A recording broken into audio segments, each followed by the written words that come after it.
करने और उससे जुड़े दीगर इश्यूज के सिलसिले में हुकूमत ने नेशनल टोबैको कंट्रोल प्रोग्राम शुरू किया है। न्यूज 18 लद्दाख के साथ बातचीत करते हुए district consultant doctor Stanzin Jamyang ने बताया कि तंबाकू के मंफी असरात के बारे में बेदारी पैदा करने के लिए एनटीसीपी एक सेहत प्रोग्राम है जो कौमी, रियासतों, जिला और ब्लॉक की सतह पर अवाम को आगाह करता है। उन्होंने कहा कि सिगरेट और दीगर तंबाकू मसनूआत एक्ट के तहत अवामी जगह पर सिगरेट नोशी पर पाबंदी है और अगर इस तरह की कोई हरकत देखी गई तो 200 रुपए जुर्माना भी आयद किया जाएगा।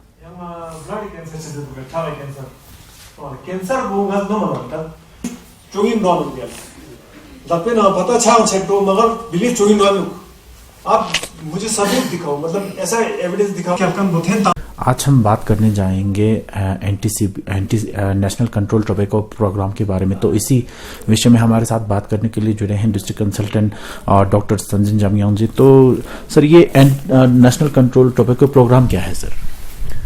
नेशनल टोबैको कंट्रोल प्रोग्राम एक मिनिस्ट्री के एक प्रोग्राम है, हेल्थ प्रोग्राम है, जिसके तहत हम इन्होंने ऑन डिफरेंट लेवल्स अलग है, national level, state level, district level और ब्लॉक लेवल्स पे अलग अलग स्टेटा पे इन्होंने मैन पावर हायर करके रखे हैं।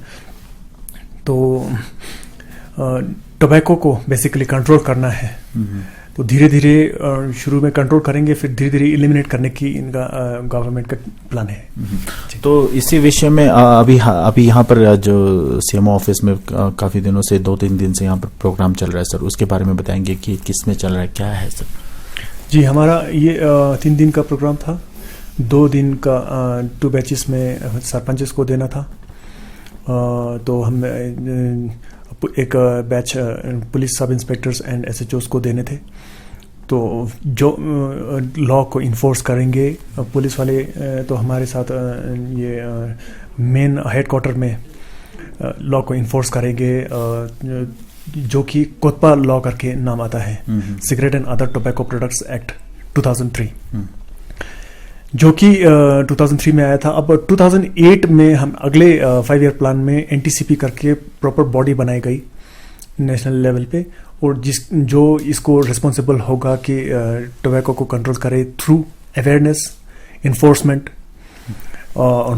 Information and education communication activities के थ्रू, और भी एक्टिविटीज़ होता है, जैसे कम्युनिटी इन्वॉल्वमेंट होगी, ट्रेनिंग्स होगा, जैसे आज चल रहा है, ट्रेनिंग करते हैं हम, स्टेक होल्डर्स को करते हैं, फिर पीआरस को करते हैं, ठीक है, लॉ इन्फोर्सर्स को करते हैं, मेडिकल अफसर्स को करते हैं, पैरामेडिक्स को, सबको ट्रेन करते हैं इसमें, ताकि इसमें एक not only about health but also इनका ये रहता है ना, कानून भी रहता है, काफ़ी स्ट्रॉन्ग कानून बना है इसके ऊपर।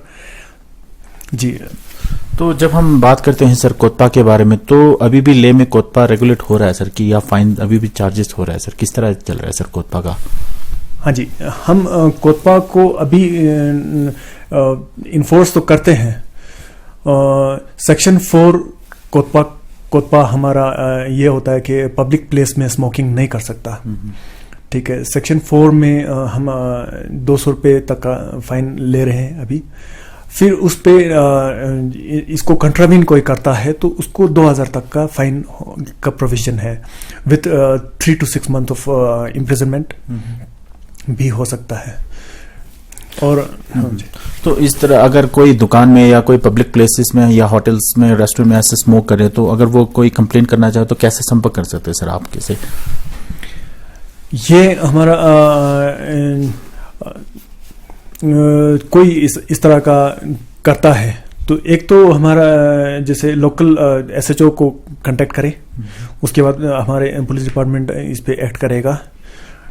और इससे भी अगर कोई इसमें कोई चैलेंज वगैरह करता है तो he may have to face the court को जाके फेस करना पड़ेगा। तो जब हम बात करते हैं सर ले के बारे में, तो ले का सिनेरियो किस तरह है सर टोबैको कॉजेज या अदर स्मोकिंग सब्सटेंस को लेकर सर? हाँ, हमारे यहाँ पे हम तो ज़्यादा फोकस हम करते हैं बच्चों पे। बच्चे कुलिप्स करके एक ऐसा आता है, उसको हम national food safety and standards act 2006 और 11 के थ्रू तहत हमें बताया गया कि फूड और नशीली पदार्थ को मिक्स नहीं कर सकते। तो उसके तहत यहाँ पे जो स्मोकलेस है ऑल ओवर इंडिया जो है बैन हो गया था। तो वो बैन जो है हमारे इसमें कुल्लिप पे हमने हमारे ले डिस्ट्रिक्ट में इम्प्लीमेंट किया हुआ है। तो कुल्लिप अभी आजकल नहीं मिलता और हमारा इन्फोर्समेंट जो है अभी धीरे धीरे हमने मतलब मोर फ्रिक्वेंटली करने की वो कोशिश करेंगे। हम अपने एसएसपी रिस्पेक्टेड एसएसपी साहब और अपने डिस्ट्रिक्ट एडमिनिस्ट्रेशन के सीईओ ये डीसी साहब से मीटिंग करेंगे जल्दी और इनके साथ डिस्कस करके उन्होंने जैसे ऑर्डर मिलता है तो वैसा हम एक्ट करेंगे इसके ऊपर।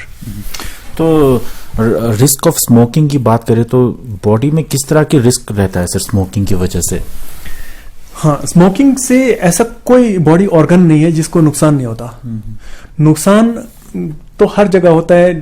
उनको डिजीज और कैंसर के कैटेगरी में अलग अलग कैटेगराइज किया हुआ है, लेकिन प्राइमरीली जो है स्मोकिंग से लंग्स को नुकसान होते हुए देखा है और स्मोकर को 25 times more chances of getting lung cancer than a non smoker.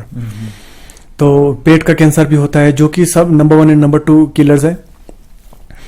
और साथ में और स्मोकलेस जिसने यूज किया है उसको मुंह का कैंसर होते हुए भी दिखाया गया है। उसे जैसे सिगरेट के पैक में फ्रंट के जो पेज लार्जेस्ट पैनल पे 85% का जैसे सेक्शन 7 के अंडर आता है, कोतपा के अंडर के इसको मैंडेटरी किया गया है। वैसे आपको सब लोग देख सकते हो, उसमें हेल्पलाइन और क्विट लाइन भी दिखाया गया है और warning statutory written and pictorial warning दिखाया गया है। अच्छा, तो ये स्मोकिंग से सेकेंड हैंड स्मोकर को भी कॉजेस हो सकता है सर, इससे इफेक्ट हो सकता है कि?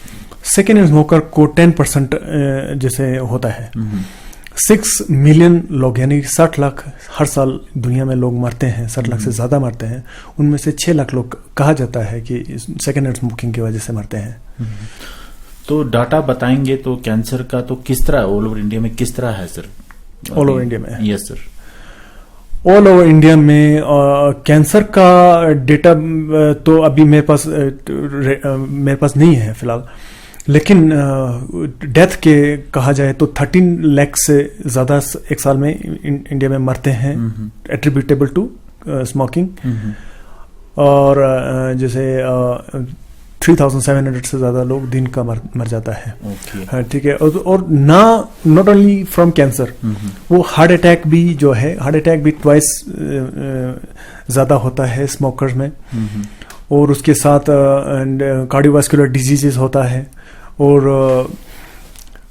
भी तरह तरह की बीमारियां होती हैं, जैसे हमारा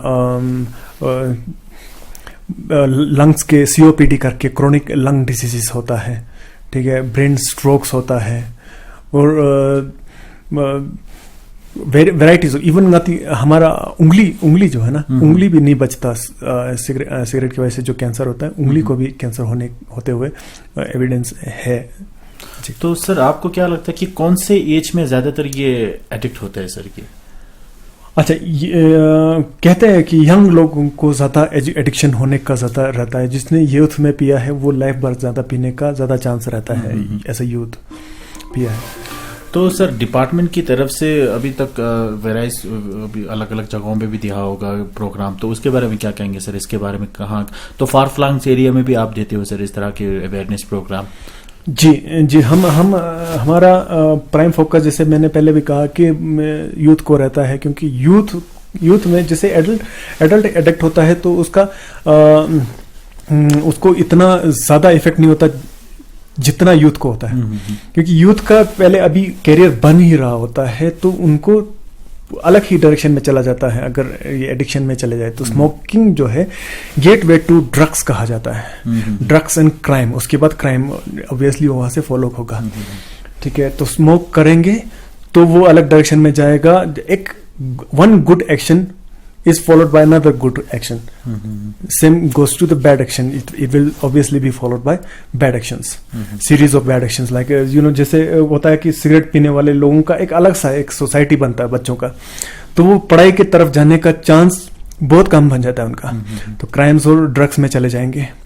ठीक है, तो हम जो है स्कूलों में जाके ये अवेयरनेस देते हैं, और not only in district headquarters but far flung areas जैसे चंगतंग हो गया, नुब्रा हो गया, वहाँ हम जाते हैं। तो स्कूलों में जाके हमने पिछली बार 23 स्कूल्स को कवर किया था, जबकि हमारा एम था 40 स्कूल्स।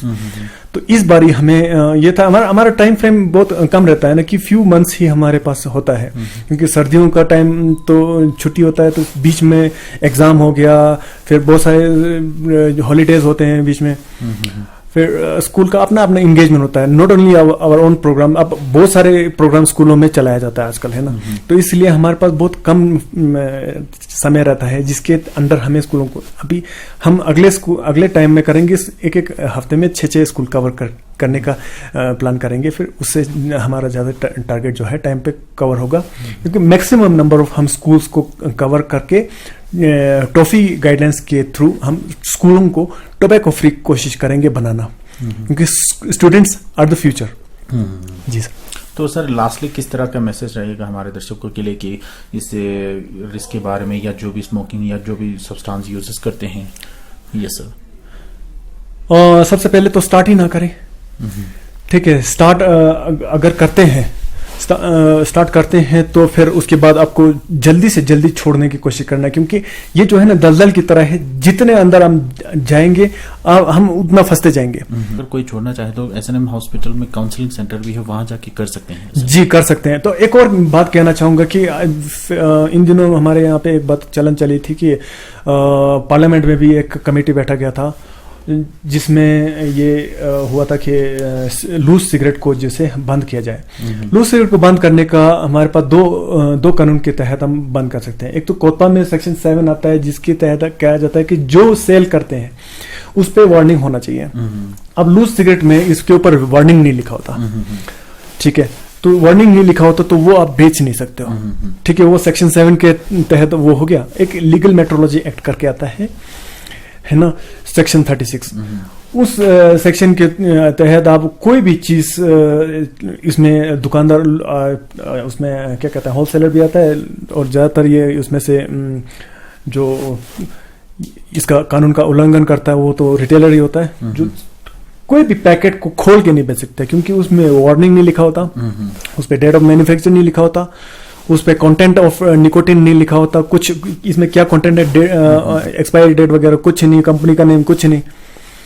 तो इसलिए आप इस चीज को इस तरह बेच नहीं सकते। उस पे 25,000 से लेकर 1 लाख रुपीस तक with 1 year of imprisonment in first, second and third offence को ये प्रोविजन है। ये थे district consultant doctor Tanzin Jamyang ji, तो हमें बता रहे थे नेशनल टोबैको कंट्रोल प्रोग्राम के बारे में, तो साथ ही साथ रिस्क ऑफ स्मोकिंग के बारे में बता रहे थे कि सेकेंड हैंड स्मोकिंग